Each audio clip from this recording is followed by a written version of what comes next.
د کورنیو چارو سرپرست وزیر غور ولایت ته سفر کړی. د یاد وزارت پر ټویټر پاڼه لیکل شوي دي چې سرپرست وزیر به د غور له ولایتي مسؤلینو، علماو، قومي مشرانو او مخورو سره د یاد ولایت پر اړوند مهمو موضوعاتو خبرې وکړي.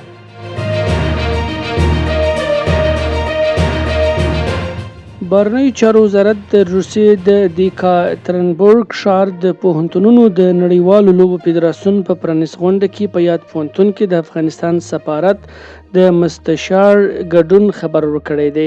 د بهرنیو چارو وزارت مرستیال ویاند ویلي چې په یاد فستیوال کې به د 22 بېلابېلو هیوادونو 282 بېلابېل پوهنتونونو محصلین په 14 بېلابېلو لوبو کې سیالي ترسره کوي، چې یادو سیالیو کې د کابل پوهنتون سربیره د ښوونې او روزنې پوهنتون افغان محصلین هم ګډون کوي.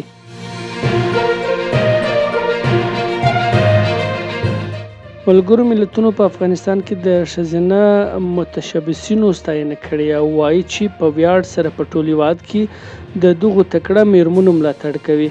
د دې سازمان د ښځو برخې د متشبثینو د نړیوالې ورځې په مناسبت د ټویټر له لارې لیکي د دې میرمنو د هڅو ملاتړ کوي چې د ټولو تمو خلاف د نوښت، کارموندنې او اقتصادي ودې په برخه کې کار کوي.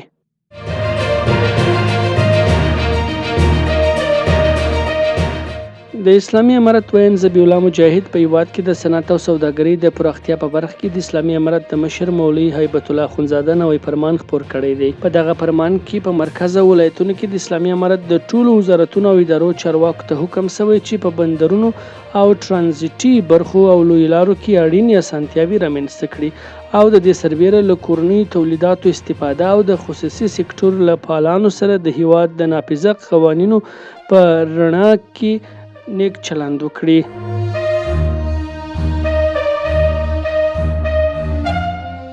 تسنیم خبري اژانس په ټویټ کې د اسلامي امارت له لوري د خپل عکاس او ویډیو ایډیټر له نیول کېدو خبر ورکوي.